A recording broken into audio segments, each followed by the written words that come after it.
Not what you do from Christmas to New Year's, it's what you do from New Year's to Christmas.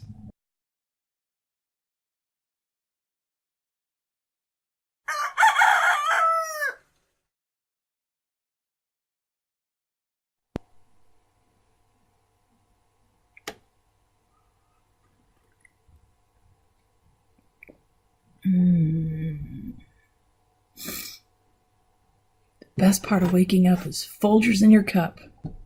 Only it's not. It's Black Rifle. Go get you some. All right. I just weighed in. And this is week one of... I shouldn't do these videos first thing in the morning. I swear. Oh, I just barely woke up 15 minutes ago. So... You're getting morning me. And I am at 229 pounds today. Okay. So my week, I had a rough week again. So when we were doing laundry, I told my roommate, or I said to my roommate, I'm like, hey, because we don't have a laundry machine right now. So we have to go to the laundromat, which is a harrowing experience sometimes. And this particular, or last weekend, because we do it on Sundays. So a week from tomorrow, I said, hey, why don't we just sit in the car and wait for the laundry, because the laundromat was full and it had children running around and screaming and weird freaky meth head people like like this guy. I was loading up the washer and this guy, the dryer, this guy comes in and scared the crap out of me, and I don't know what he said to me. He came in and was a blah, and I'm just like, I don't know what he said. I mean, I'm sure the guy was probably perfectly fine and perfectly nice, but just the way he came around the corner and he was kind of, thin and unkempt and scared the daylights out of me. And so I was like, hey, why don't we just sit in the car while we're doing our laundry? And then there's a little drink place right in front of the laundromat, and they do like custom little drinks and stuff. You can get like Italian sodas and coffees and whatever.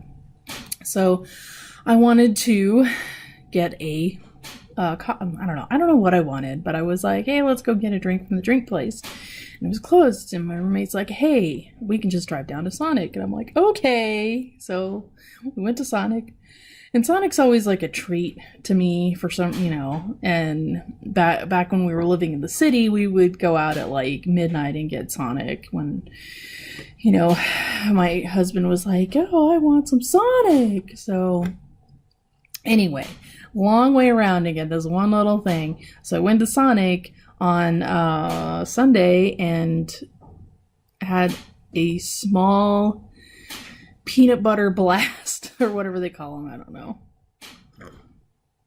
Peanut butter cup blast. And it was amazing. But yeah, it was not something I should have eaten. But well, you have to be able to once in a while eat that. Otherwise you're going to feel deprived, and you're going to, you just can't do it every day. So this is all about, it's about consistency, but at the same time, as long as you eat right and work out most of the time. So if you're getting it right, like I did this week, I got it right 4 days out of 7. That's good. But I mean, I can do better. But my progress, I'm still down. I'm down to 229 pounds. So I still made progress. So there's a saying that it's not what you do from Christmas to New Year's, it's what you do from New Year's to Christmas. Think about that. So kind of diving right in, I want to encourage you to do your own research. And I guess that's why I kind of spewed out things, at you. I tried to give you some resources like the TDEE Calculator thing, or, checking out your BMR, not BMI, BMR, basal metabolic rate, so you can research this stuff. And I encourage you to do that.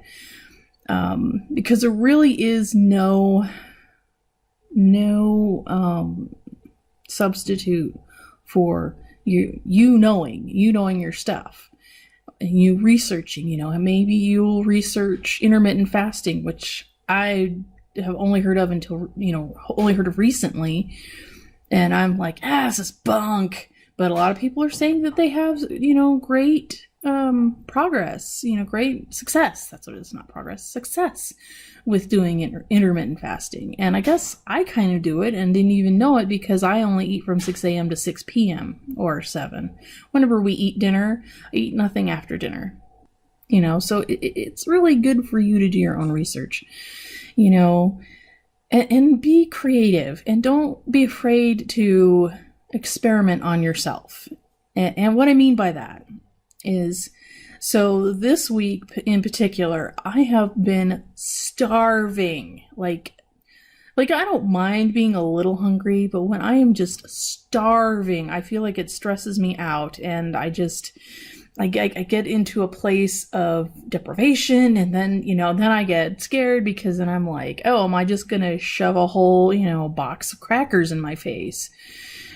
So, and I try to take a step back, because I know it's coming. Take a step back and be like, okay, you're not deprived. You ate already today. You're just hungry right now. Let's go drink, a big glass of water, a couple glasses of water to stretch out your stomach, to tell your brain that you're not hungry.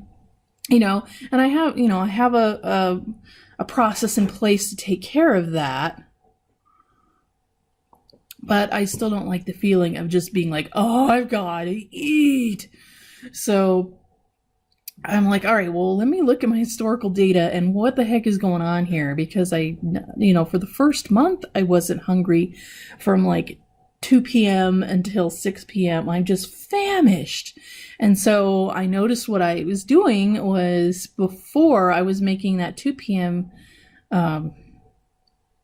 Meal, I guess, my lunch, and because I eat every 4 hours, so I get up and eat at 6, like right when I get up, which I know some people say you don't do that, some people say you should do that. I don't know. I have always eaten first thing in the morning. Like I could roll out of bed and just shove a granola bar in my face, or whatever, bowl of cereal, or whatever, eggs, because I want to eat it first thing when I get up. And I used to tell people I could have a granola bar sitting on my alarm clock.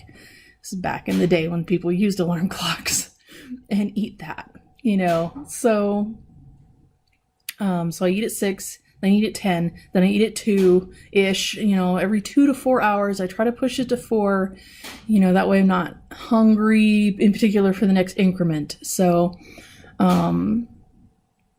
I noticed that, so I changed it to where I wasn't eating lunch at 10 o'clock in the morning. I changed that to like a little snack, so a little less calories. And then my 2 o'clock was going to be my lunch, when I would eat like a normal lunch. And then what I started doing, which I didn't think about it, I started cutting that down to like a snack, because I was afraid of the dinner calories, because that is the one meal in my life that I'm not in control of, usually. So my roommate usually cooks dinner, and she's a great cook. I mean, that's why she gets to cook dinner, because I am not a great cook. But she also likes to use sauce and butter, and of course this is what makes it all taste good. So I started getting, trying to claw back some calories by not having them at my lunch, and then just eating that as a snack, and then a bigger dinner than maybe I would, just in case.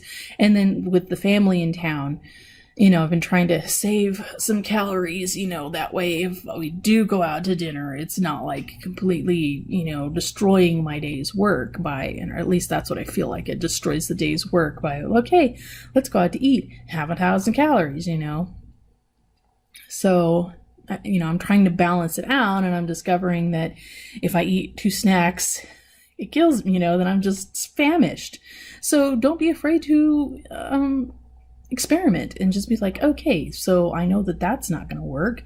So maybe I need to go back to eating a little, fuller meal then, instead of just a snack. This is a process.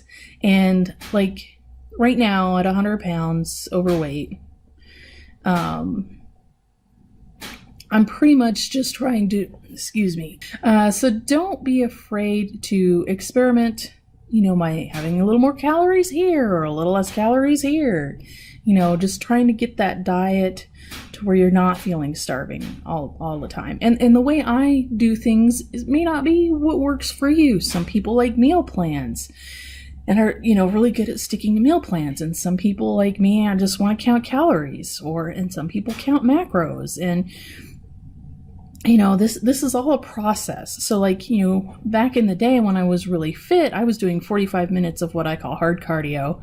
So, where my heart rate was up and I'm just, killing myself in the gym. And like right now, I do a 30-minute walk at lunchtime, my lunch at work. And I'll get into it, I got a little creative this week. And then I go help my husband in the afternoon digging ditches and stuff for the house right now because he's installing the water lines, which is so much fun in digging. We do have a tractor, but I get to go along behind the tractor and kind of clear up the trenches and stuff, so it's fun.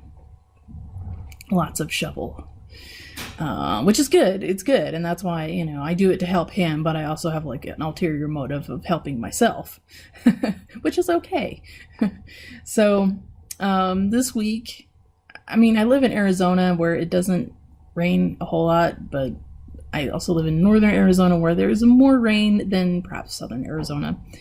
So I had on a whim, we had been at Walmart getting toilet paper because the RV toilet paper is at Walmart. So I grabbed a jump rope. I bought a jump rope, which is stupid, I know, but it was only like $3. I'm like, okay, fine, this is fine.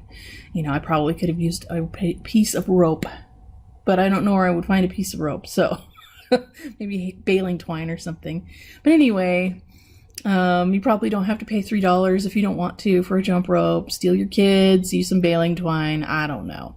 So, and I was kind of excited. I'm like, oh, this is going to be cool, using a jump rope. So lo and behold, on Wednesday during my lunch, it was storming. And so, of course, I don't want to go walking in that. Oh, hell no. So I came over here to the barn, and if you can hear that ticking, it's a metal building, so it's actually warming up because of the sun is on it. This is early-ish in the morning. I'm sorry, it's like 8. So it's not that early considering I get up at like 5 usually, so I slept in. What was I saying? Oh yes, jump rope. So I'm like, well, I guess I'm going to try out this jump rope. And I thought, well, what am I going to do? Because there's no way I'm going to be able to sit there jumping rope for 30 minutes to make up for my 30-minute walk. So what I did was I did intervals. So I got a little app on my phone. So what I was trying to do, the none to run thing, which I can link that down below if you're interested. But I got shin splints from it, as anyway, so I did jump rope intervals, which I think was a little better than running because it's both feet striking the floor at the same time. So it's not as much concussive force. But so I did jump rope intervals as I would have done my none to run program. So just be creative sometimes. You got to. Sometimes you just gotta do what you gotta do to get that workout in. I suppose some people watching this are probably in apartments, and when it rains, you're kind of SOL. But if you live in somewhere that it rains all the time, like Seattle or something, you might have to invest in a treadmill or a stair climber, which, you know, aren't that cheap. But if you're actually going to use it and not just use it to hang your clothes on, it's worth the money. I wore out our last treadmill because I was on it so much. And it had, I generally had to clear the clothes off of it to use it. But yeah, because it was nice to exercise at home and not have to get ready and go to the gym. And that brings me to another thing, is that at some point, I hate to say it, like, depending upon how advanced you want to go, you might have to look into going to a gym, you know, because they have weights and machines and trainers and all kinds of stuff. So if you're like, you know, you lose 100 pounds and you're like, dude, I want to be a bodybuilder, or I want to do CrossFit, or I want to do whatever, then totally do that. But, you know, the purpose of this channel was to prove that you could lose 100 pounds without having to ever step foot in a gym. So until I lose my 100 pounds, I will not step foot in a gym. And I discovered that we have one. I didn't think we had a gym this whole time, for like a month. I didn't think that there was a gym up here, but there is. I wish everyone the best of luck this week, and air hugs. See you later.